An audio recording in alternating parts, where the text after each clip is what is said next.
Okay, so from 100, let's say from 210 pounds from around April, May, I lost almost 40 to 45 pounds in a matter of, say, I hit my goal December of 2020, 160. Awesome. Awesome. And so it has paid off. Yes, it has. I maintained it, paid off. I felt better. I looked good. And actually, my one problem is I changed wardrobe because all of my wardrobes became loose. Well, that's a good problem. That's a welcome problem for me. And then all of a sudden, I suddenly realized that what I did is both exercise and fasting.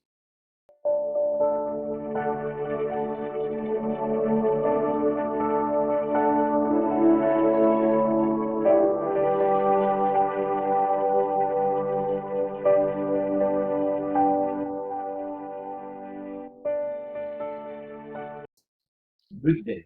Welcome to The Leader's Edge. Today is season 12, episode 9, and our special guest for today is none other than Dr. Mendelssohn Manalaysay. He is a practicing dentist, and we're here to find out more about the topic called personal transformation, how he managed to improve his health even during the worst times during the pandemic. So, Mendel, before we proceed with the interview, our viewers would definitely like to know more about you. Tell us about your practice and what made you decide that being fit during the new normal was a high priority. Um, well, perfect. By profession, I'm a dentist, so I hold my clinics in Namal Asia Medical City in Timog Avenue Medical, also Medical City. I am also a professor at Central Escolar University College of Medicine, Makati. Wow. And I also am a training officer at Adventist Medical Center Manila. There's a residency program there in oral and maxillofacial surgery. Basically, what I teach deals with dental surgery. Not everybody can do that. Not everybody can. Well, you need to have a license before you can perform those things that I do. So now, before the pandemic, it's like when I see myself because I also give lectures to other dentists. So I am one of the lecturers of the Philippine Dental Association. And I also am past president of the Philippine College of Oral and Maxillofacial Surgeons. So this is like a wing of PDA in which deals with the dental surgery per se. So that's the licensing body for those who wants to practice dental surgery. So actually, when I see myself before when when I don my boot and tie, I feel bad. I look bad. Now, how bad was bad back then? It's like a 200 pounds bad. All right, so going with what doctors normally say is the ideal weight. You were how many pounds away from? My ideal weight, based on my dietitian, is 165 pounds. So I'm 5'8", more or less, and my goal should be between 160 and 165 pounds. So I'm at around 200, 210 pounds then. Oh, okay, and that was affecting you in what way? Well, it's like affecting me in ways that number one, of course, my appearance.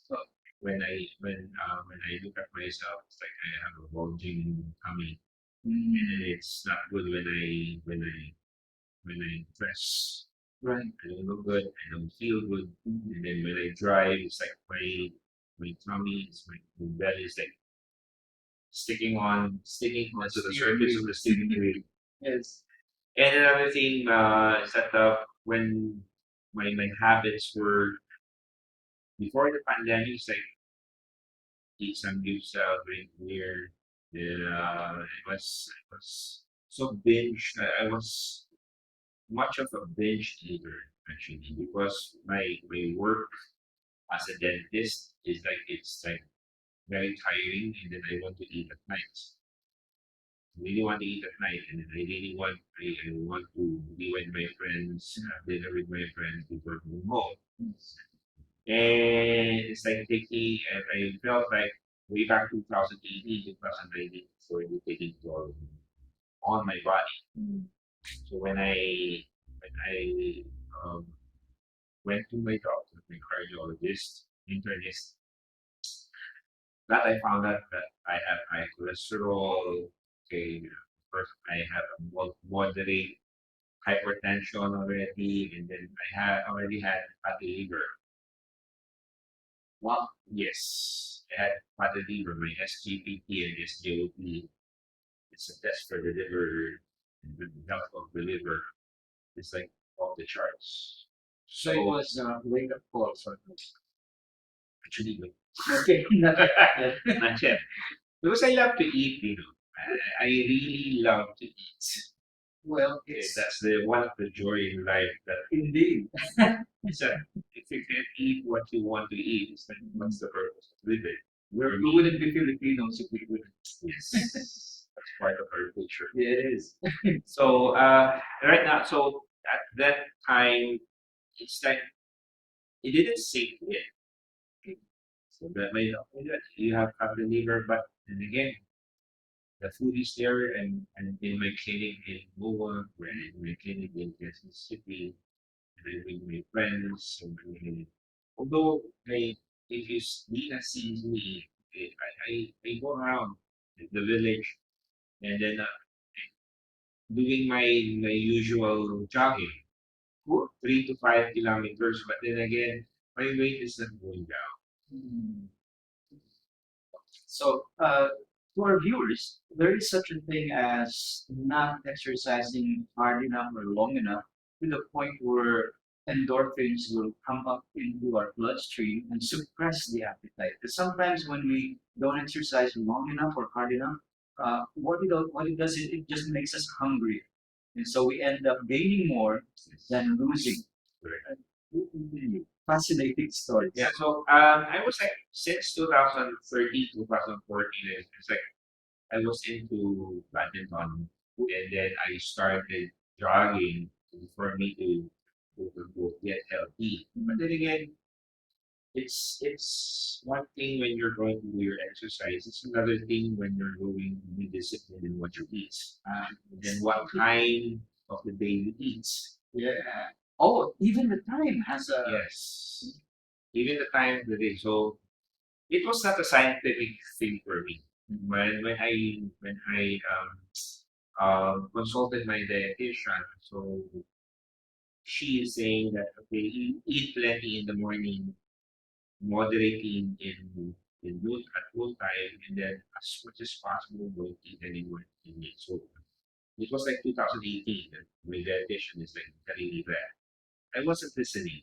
You know why? Because when I work, I love to eat after. That's my problem. and especially because your clinic is at locations where there's so many new restaurants opening left and right. The temptation is Yes, it is. the temptation is there. Yeah. So it's just that it all boils down to how you or will you discipline yourself. Then I did still listen. So come 2020, um, I was at my heaviest around 250. Oh, It's, I'd have to see your picture to be able to visualize that because yeah, you're so slim now. yeah. I sent one to Dina actually, or Lee sent one to Dina. Mm. So I'm going to give one to you later. So come 2011, come 2020, when March 2020 hit. So I don't have anything to do because there was a lockdown. Remember the 3 months lockdown? Quarantine. Yes. 3 months lockdown. So uh, everything went to a grinding halt. Yes, it is. Everybody felt that. Yes. Okay, so I don't have anything to do. And then after that, so I just continued my eating, I continued my jogging, and then it's not equating, it's not equalizing, or it's not.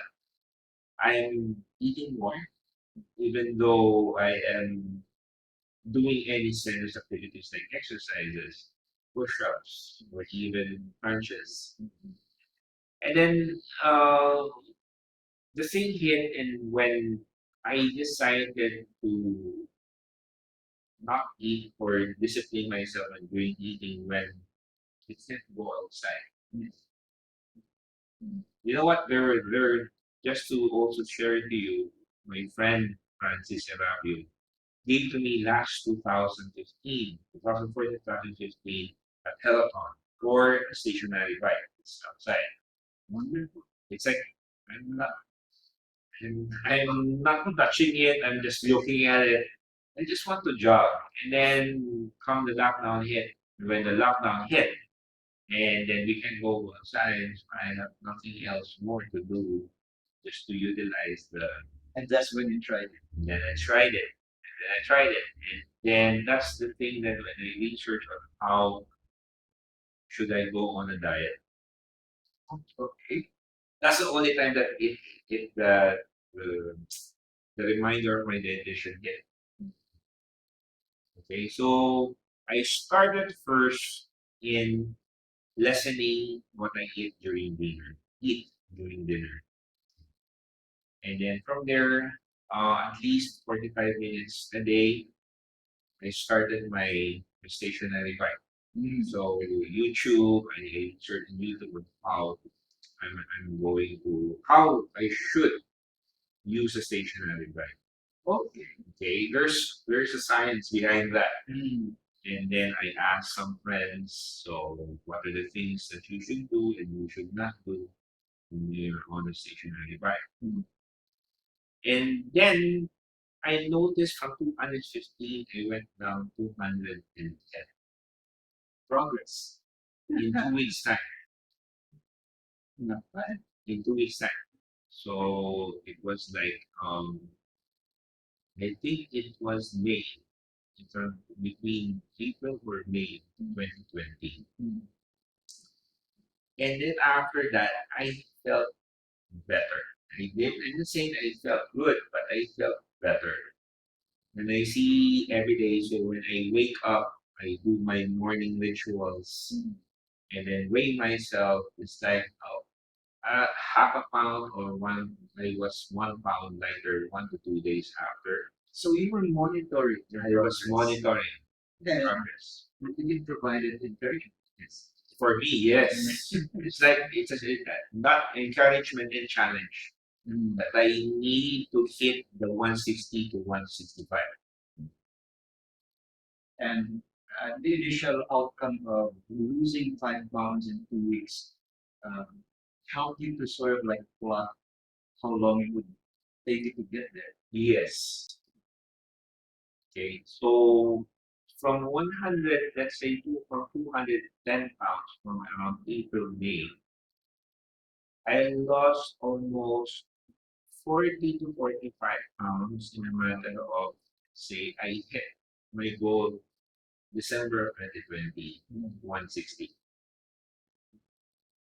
Awesome. Awesome. And so it has paid off. Yes, it has. I maintained it, paid off. I felt better. I looked good. And actually, my one problem is I changed wardrobe because all of my wardrobes became loose. But that's a good problem. That's a lot of problem for me. And then all of a sudden, I suddenly realized that what I did is both exercise and fasting. Oh. It was intermittent fasting that I was practicing that I didn't know. So you weren't even aware that you were doing it. Yes, I wasn't even aware that I was doing intermittent fasting. Okay, di I eat lechon. I eat lechon. I eat lechon. If you want, I can eat cake. If you want, if I want, I can eat cake. I can eat carbs. to a certain period of time. The time factor. The time factor. So around, so when I eat, I start eating around 8, 7, 8 in the morning. My coffee, I need to have my coffee. And then my wife, he prepares me pandesal, anything is available in the refrigerator.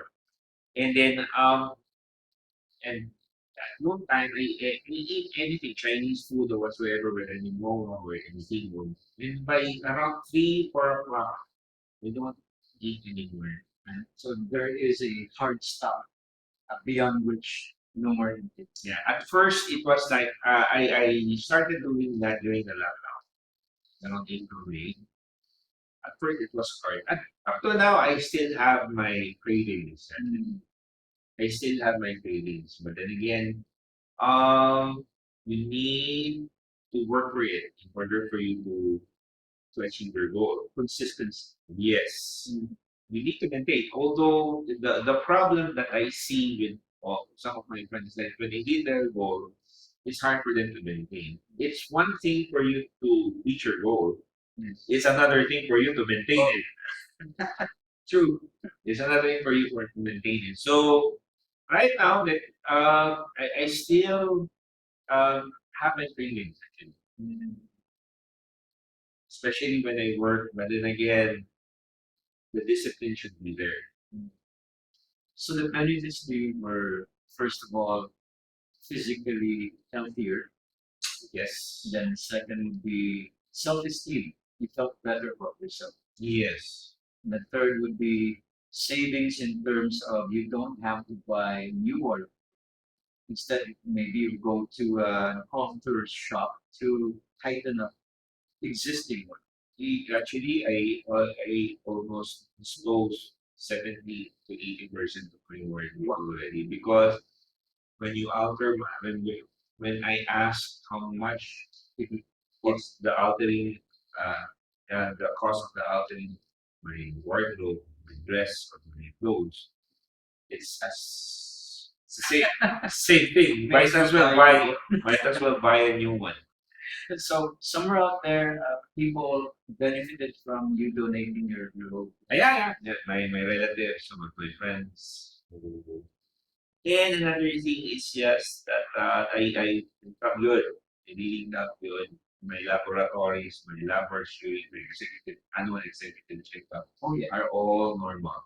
Wow, that's another benefit. I'm already 50, turning 51. So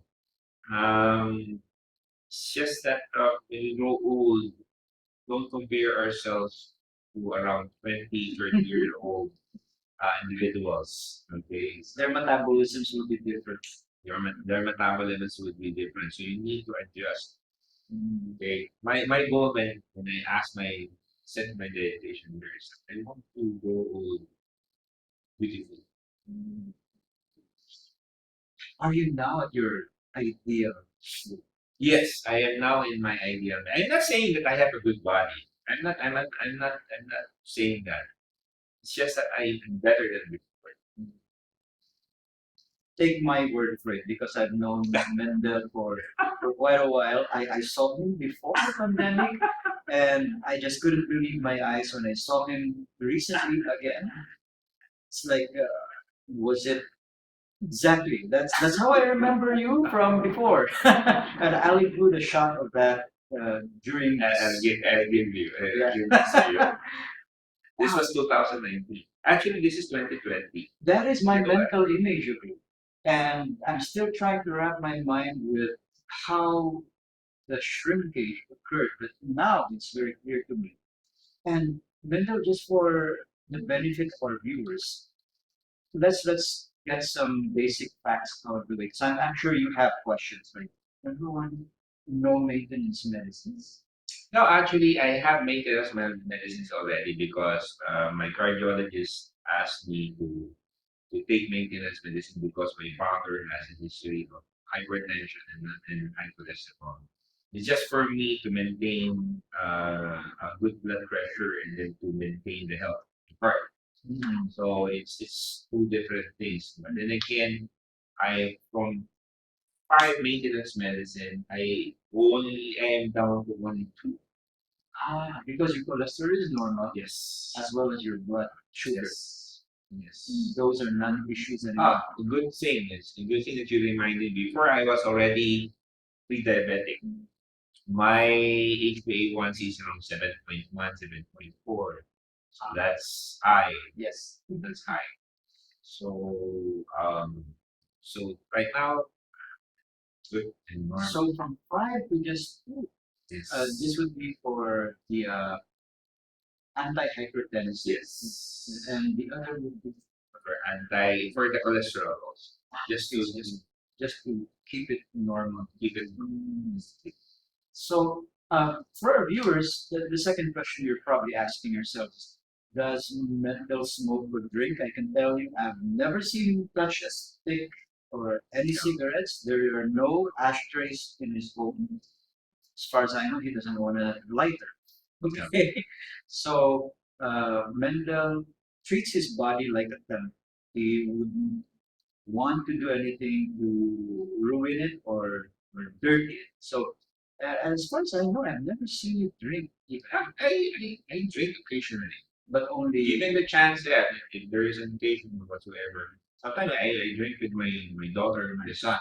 yes. So it's just that when we do, let's say, we have some meetings, we discuss something, and drink 1 to 2 bottles, and that's it. A week. That's a week. Yes. That's a week. I just need. So it's okay to drink, but then again, you need to be careful. Basically, whatever it is that you're going to put into your mouth, they put into your body, you need to be responsible. So let's summarize for our viewers.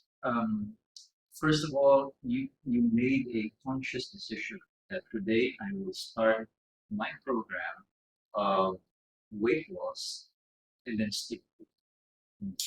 Then second, based on Mendel's sharing, is that he decided to improve consistency. So once he began, there was no stopping. Yes. And he said, hard stop for any caloric intake beyond 3 p.m. But you can still take water. Yeah, if you want to take coffee, go right ahead. Go right ahead. But then again, I shifted also to non sugary condiments for the coffee, like stevia. So I shifted to that. So or sometimes I just drink black coffee. Yeah, same here. No soft drinks, no iced teas, no juices whatsoever. So I don't drink. I know some of you are wincing out there because chichiria is also out of the picture. Yeah, as much as possible. But then again, from time to time, I eat chichiria, beer from time to time. But then again, it's like a cheat day for me. Okay, there you go. You can have your cheat day, but then again, not every day is cheat day. Oh yeah. you have to, you have to remind yourself. So cheat day would be during somebody's birthday or maybe a baptism or a special occasion. Yeah, that's the cheat day for you. So let's say when we have birthdays or whatsoever. So it's also nice to support yourself from time to time, but not always. In other words, a part of your program is to protect your morale. Because if you try to lose weight to the point where you're no longer happy about it, that can also affect. You need to balance. It's like when we say work-life balance, so you need to also balance it. Yeah. So it's medicine, exercise, diet, and strength of will. Correct. That's the hardest thing right now. Right? When you need to decide to yourself when are you going to do it. You need to decide. You need to say to yourself that okay, I'm going to be disciplined in what I'm going to do with my body. You need to also decide on consistency on when I'm going to start this, I'm not going to stop ever. Okay. I said that to myself. I'm not going to stop. For some of you who are wondering, how will Dr. Mendelssohn look, say, a year from now? Well, stand by because a year from now I'll be coming back to interview him again, and you might be surprised. He might surprise even himself uh, because so far, from what I see, the 2 years when we were under lockdown hasn't changed in a bit. He has kept on this path, and I think he intends to continue Yes. keeping on. Even if, let's say, I go home around 10 in the evening, I rest for 15, 30 minutes. This is my exercise goals. I'm in my exercise goal right now. And with my stationary bike, 45 minutes every day. Every day, 45 minutes. Plus diet. If you don't follow a strict diet and then you just exercise, you're just punishing your body. You're just punishing yourself. It's true. And you know what? It all starts with one person and a personal desire to get better. And I've seen it now. And we've all heard how Mendel has reached it.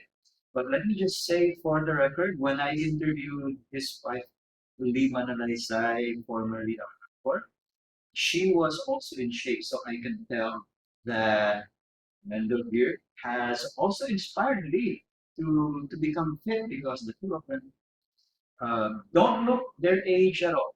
In fact, they both look 10 or more years younger than they ought to be, making me feel absolutely ageless. Thank you.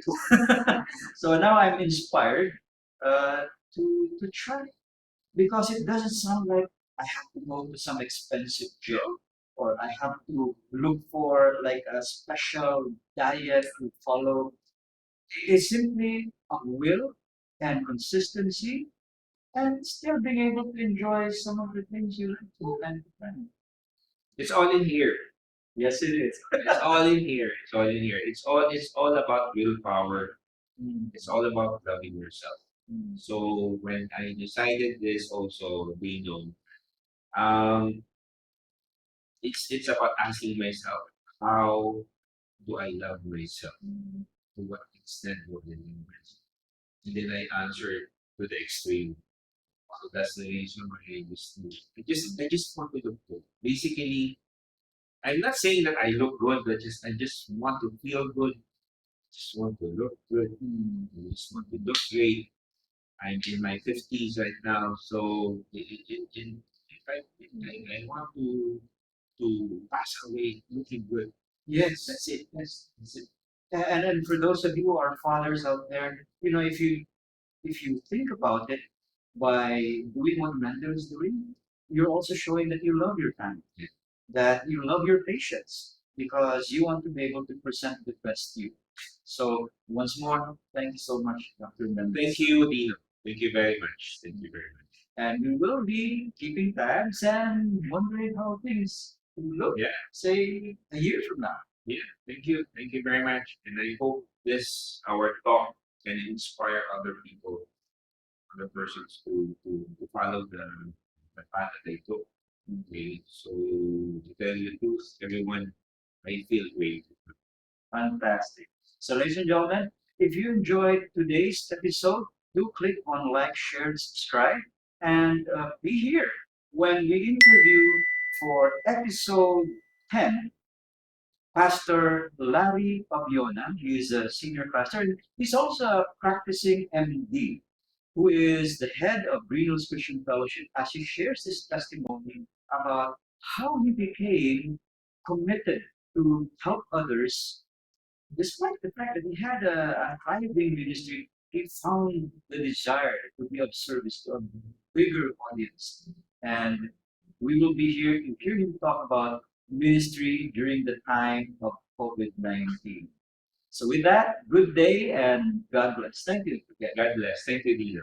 God bless everybody.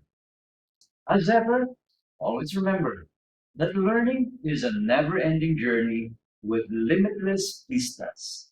Good day.